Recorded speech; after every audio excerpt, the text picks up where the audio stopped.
Ja, živijo moji dragi alieni, kje ste, kako ste, kaj delate? Veselim sporočam, da mi je tale video danes ratal na glavo, na nos, na vrat, na kvaži vse sestaviti, zmontirati isti dan. En dan prej bo objavljen, sem naredila scenarij, ga napisala, zdaj ga snemam in pa ga bom zmontirala in poleg vsega druga dela, ki ga imam, tako da you're welcome. Današnji video bo creepypasta zgodba, torej to so neresnične domišljijske zgodbe, ampak so na nek svoj način res magnificent, ker lahko preprosto samo odklopite možgane, si predstavljate, lahko gledate video, jaz se vedno noro potrudim, da je noter ogromen enih slik in video in vsega, da lahko. Tisti, ki raje vizualno gledate, pač gledajte, drugi pa lahko samo poslušate v avtu, na fitnessu, kjerkoli, tako kot mini podcast, tako vzemite si za jesti, za pit. Jaz sicer nimam nič, ker sem mazohist, ampak ja. In pa ko vi to gledate, sem jaz na poti na Madeiro. A ja, pa dala sem vam na glasovanje, da zberete, ali želite raj vlog iz Madeire, ali bi raj navaden true crime, ali pa pač tak video, in ste izglasovali sicer Madeiro, ampak komaj, tako za par procentov. In upam, da razumete, da ne bom vloga delala, ker mi vzame ogromen časa, tam dejansko na dopustu, ker moram ves čas snemati in vse podokumentirati, in če niste res 80-90% izglasovali vlog, se mi ne splača, ker rajš uživam dopustov.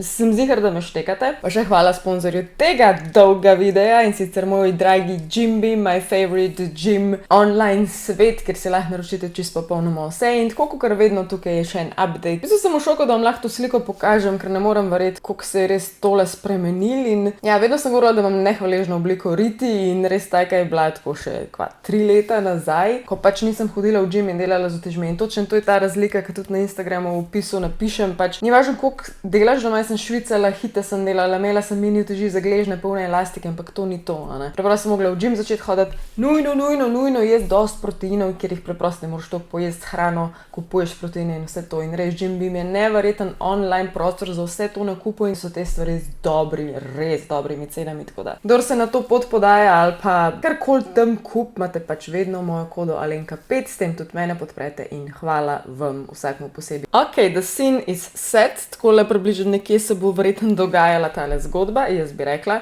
gremo začeti. Zgodba pripoveduje policaj iz zelo majhnega mesta v Minnesoti.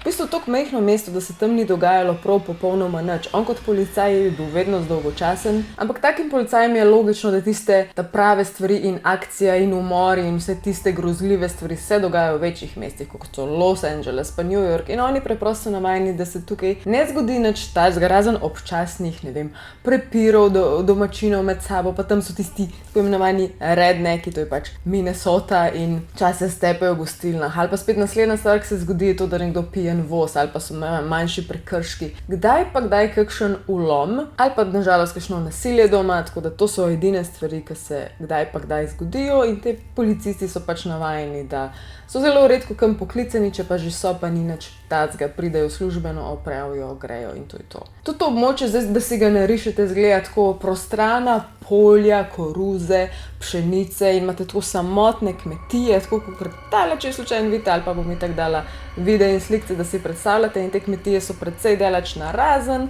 sem pa tja so mečke zgoščene, ampak ta, o kateri bomo danes govorili, je bila res odmaknjena, tako miljo preč od katerekoli druge. Čeprav je bilo to torej mestece, kjer je bilo 10.000 prebivalcev in samo 3 majhni barčki, se ta policaj spominja enega dogodka, enega zločina, oziroma karkoli že to bilo, sploh ne zna opisati z besedami, zaradi tega, ker je bilo toliko čudno, toliko nenavadno, in še vedno mu zaledeni kri v žilah, preprosto iz razloga, ker si ne more razložiti, kaj se je takrat zgodilo. Ko se mu je to dogodilo, je bil on 5 let policaj, torej dokaj na sveže, ni bil lih starešina, in to se je zgodilo v tej točki, ko on pripoveduje 7 let nazaj. Ta stvar se je zgodila starki, stari 70 let, osamljena ženica, živela je sama na tej samotni kmetiji. Sama je bila pa zaradi tega, ker je mož umrl od kapi nedolgo časa nazaj, bila je torej vdova, imela pa tudi 2 otroka, hčerko in sina, ki sta jo pa preprosto ne lih zapustila, samo nista je hodila obiskvat, kot ponovadi otroci ne bi. On torej je bil takrat lih na patrulji, in tudi pogosto je bil on na patrulji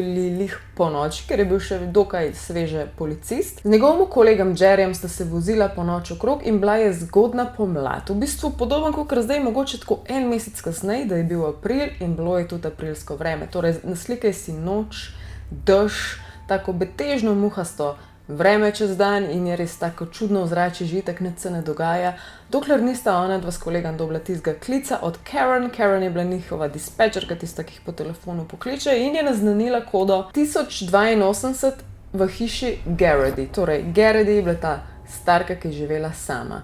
Ko sta ona dva to zaslišala, sta si mislila čisto nič posebnega, zaradi tega, ker ta starka, gospa Garrity, je ves čas klicala policijo. Sicer ne lih vsak dan, ampak tako na nekaj tednov, na nekaj mesecev. Preprosto bila je stara in osamljena in vsi so si v njej mislili, da je mečka nora, da je mečka že zblaznela, mogoče ima Alzheimerja ali pa demenco in da si je mogoče veliko stvari predstavljala, zaradi tega, ker stvari, zaradi katerih je klicala, niso bile tako normalne stvari, ampak je bilo dejansko, mislim, da vidim aliene v mojem koruzenemu ali pa pšeničnem polju, ali pa slišala bom mnenje recimo v kleti in je potem spet policija prišla, taka zgodba pripoveduje in na koncu so bili recimo rakuni. Ali pa slišala neko topotanje na njenem podstrešju in so prišli, preverili in spet ni bilo popolnoma nič. Ta zgodba se je res dokaj pogosto ponavljala in sploh one dva taka zgodbo pripoveduje in njegov kolega, ko sta šla skupaj tja kot partnerja, sta bila do nje ful prijazna, ker se jima je na nek način smilila in sta vedno lepo šla noter, pogledala, ji povedala, da nič ni, jo pomirila in tudi ona je bila takrat vedno pomirjena, hvaležna, rekla je hvala, one dva sta šla in njuno delo je bilo opravljeno. Kar se pa tiče na policijski postaji, pa sta vedno povedala, kaj se je zgodilo. In eni so se mečkan posmrknili, malo tako zasmejali, haha, spet, ne.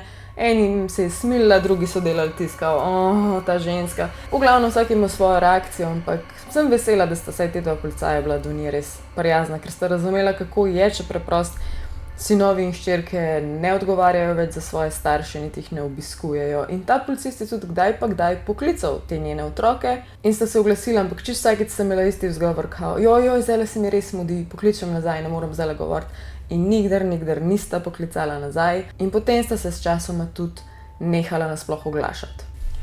Tudi tokrat sta se odpravila k njej v nekem prepričanju, da je ziher spet anakonda v njeni shrambi, to se je tudi že zgodilo, ali pa Bigfoot, ki laufa pred njeno hišo in sta prišla tja, ustavila avto, stopila ven in jo pogledala, stala je na verandi in izgledala je precej drugače kot običajno. Sicer je bila tudi taka gospa Garrity suhcana starka, taka preprosta, počasna, prijazna, samo prestrašna, ampak tokrat je izgledala res slabo.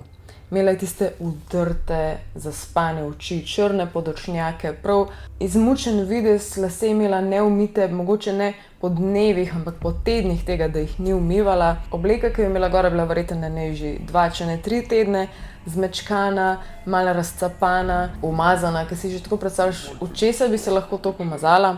In če je možno, je bila še bolj suhcana, kot običajno. Ampak najbolj grozljiva stvar, opisuje ta policist pri tej starki, takrat ni bila nič drugega kot ta pogled, tak prazen. Rekel je, da je bil tak pogled, kot ga vidi v vojnih veteranih, ki pridejo iz najbolj grozljivih bitk, ki so videli največ krvi in so najbolj zatraumatizirani. In tak je bil njen pogled, čist prazen, kot da bi gledal ne v njiju, ampak čez njiju ali pa mem njiju, kot da je ni bilo sploh prisotna. Policista sta bila profesionalna in sta se mečka nasmehnila in rekla, gospa Garrity, kaj se dogaja? In ona je rekla, nekaj je v moji hiši. Ni jo tukaj zmrazil, zaradi tega, ker predvsem ni rekla nekdo, ampak je rekla nekaj. Valjda nista verjela, da je res nekaj v njeni hiši, ampak danes ta kombinacija njenega grozljivega pogleda in kako izgledala, jih je mečkam plašila in istočasno, da je rekla nekaj in ne nekdo. Vzela sta pištole in šla počas noter, ker tak je pač protokol, mimo nje na verandi in noter v prvo nadstropje ga na hitro pregledala in še naprej gor. V drugo nadstropje ga na hitro pregledala. Res tokrat sta bila že v tej hiši, da jim je bila domača praktično. Točno sta vedela, kje je kakšen kot, prostor, kje. Na hitro sta pogledala, šla dol in videla, da vsiljivca pač ni. Ampak sta pa ves ta čas, ko sta bila v hiši, videla druge grozne stvari. Gospa Garrity je bila predvsem zelo taka urejena gospa, sicer počasna in stara, ampak če je za kaj skrbela, je skrbela, da je bilo to stanovanje, hiša v nulo urejeno. Ta njena samotna kmetica tokrat ni bilo tako. Bila je nesnaga, nered, zmešnjava. Oblačila umazana so bila povsod po tleh, hrana je ležala povsod.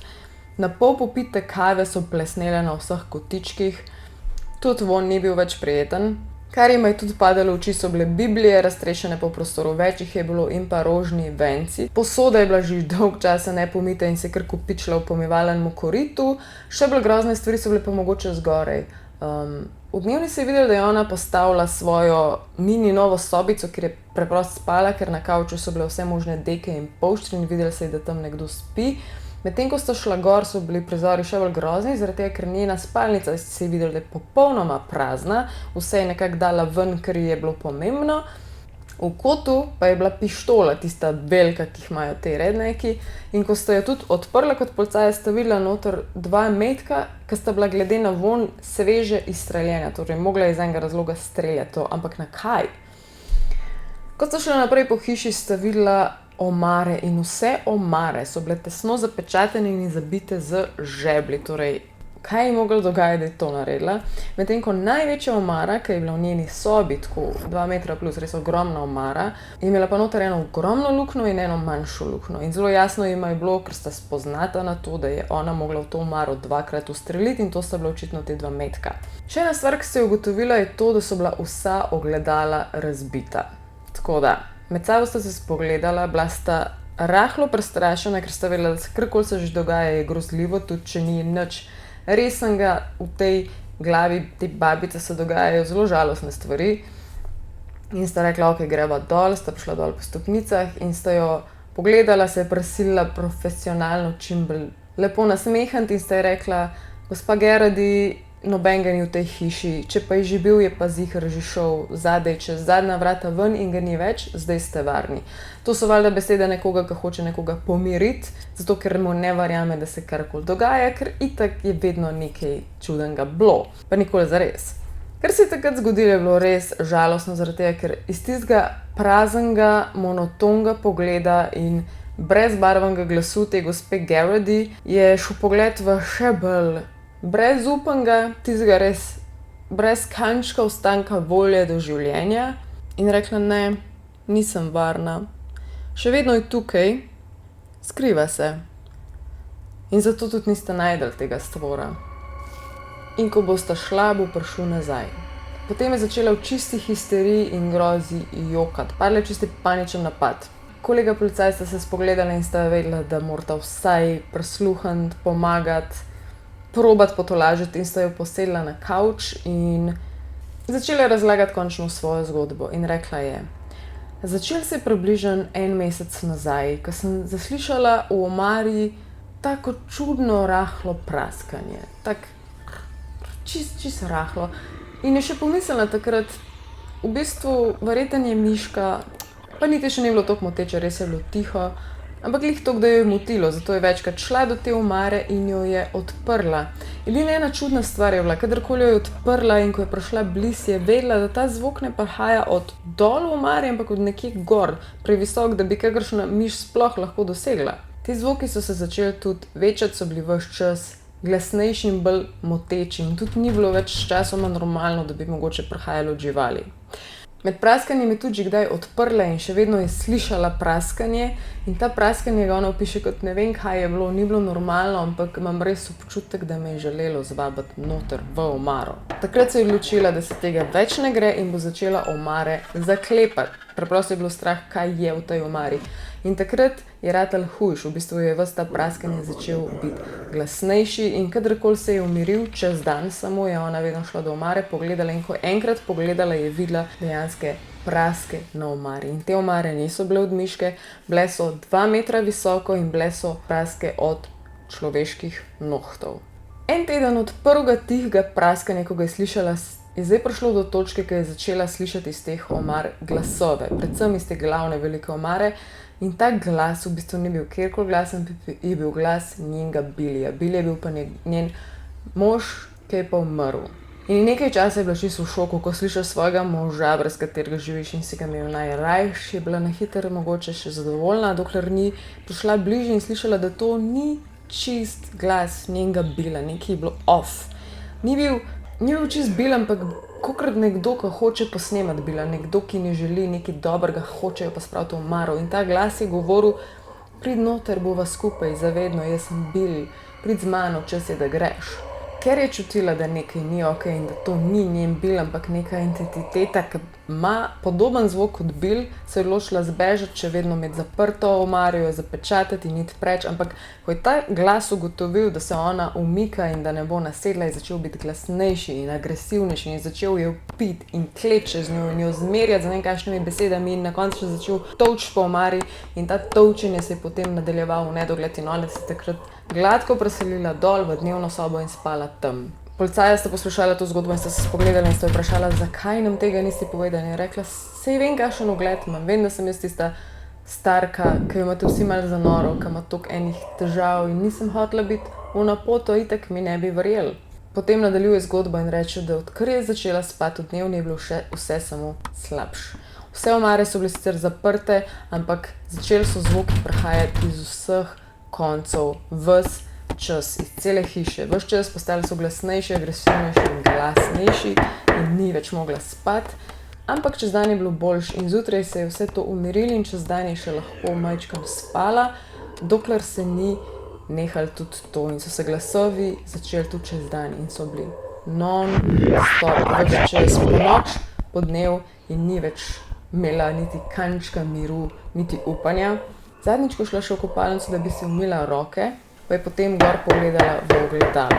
In ko je pogledala v ogledalo, ni videla sebe, ampak je videla stvor, koščen, razpadajoč z rdečimi očmi in z rogovi. Rekla je, da je čutila, da je to hudič sam, nek demon, nekaj najbolj groznega, kar je kdaj videla.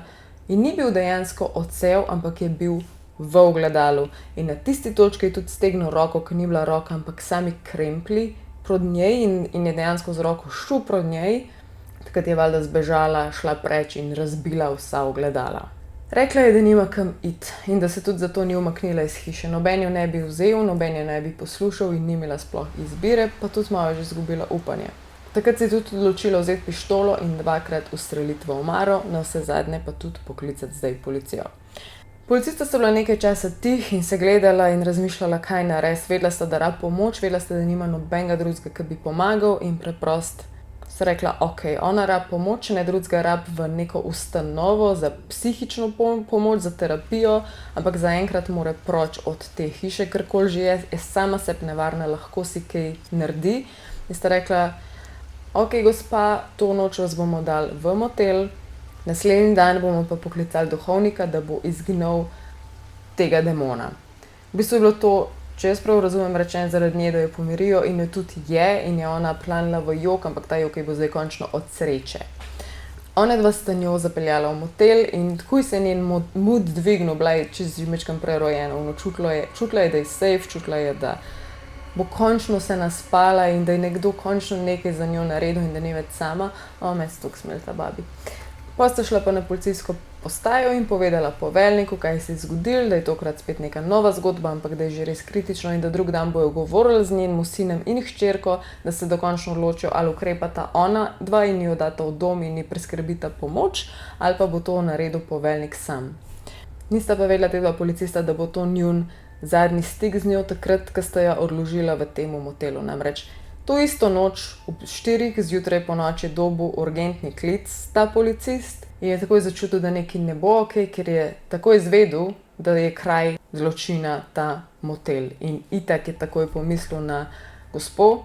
Celo pot je imel tisti grozen občutek, vedel je, da karkoli že ni dober, ampak je razmišljal, kaj bi bilo, a si je vzela življenje, ali je šlo čez rob, kaj je bilo. In je prišel tja in tako je zagledal tiste rumene trakove čez vse in je vedel, da je pač grozna situacija in je parkiral, šel ven in tam govoril s poveljnikom, ki je imel zanimiv pogled. Je ta poveljnik je bil tako poln poguma in tak stojčen človek, ampak na tej točki je imel v očeh čisti strah, zmedo, strah in brez v smislu ne vem, kaj narediti. In rekel mu je, gospe Geraldine ni več.